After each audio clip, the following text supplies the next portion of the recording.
Once upon a time, the American people, being oppressed by the British government, declared their independence on July 4th, 1776, and became the United States of America, the greatest, most free country ever. Hold up. Something's not right here.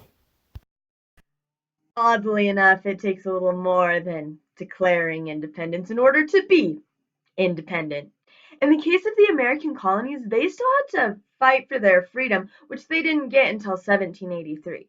That's 7 years after the Declaration of Independence was signed. So that's a while. Even then, they still had a long road before they could become the country we know and love today. After having been ruled by the British, the American people were pretty wary of big government. I mean, the British did tax them without their consent, so you can't really blame them. Accordingly, they adopted the Articles of Confederation, which created a very weak central government, giving most of the powers to the individual states. The central government had the responsibility to make and borrow money, settle conflicts, and make treaties, but that's it.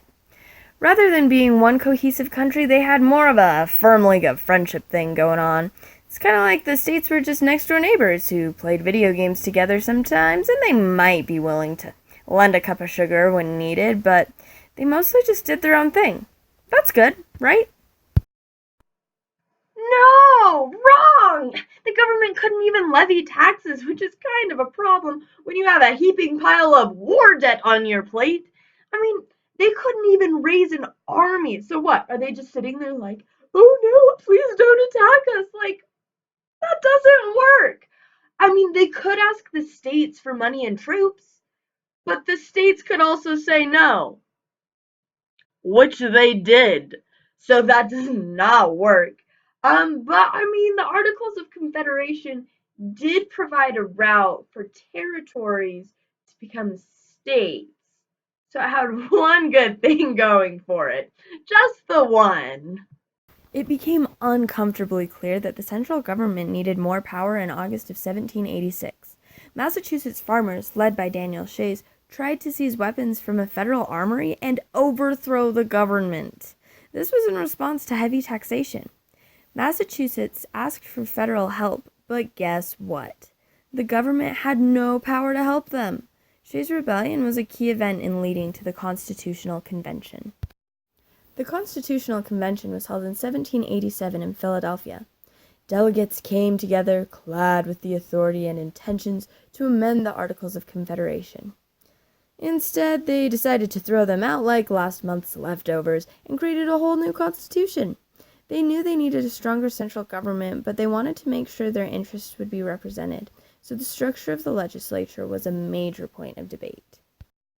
Smaller states wanted a unicameral legislature where all states would have equal say, while larger states wanted a bicameral legislature where representation would be determined by population. They ultimately compromised and opted for a bicameral legislature where one house gave each state 2 representatives and the other house based representation on population. After hammering out the rest of the details and obviously debating it like a crap ton more, 39 of the 42 delegates signed the Constitution on September 17th, 1787. Like, NBD just changing history. I want to change history too, but not important. What is important? The Constitution.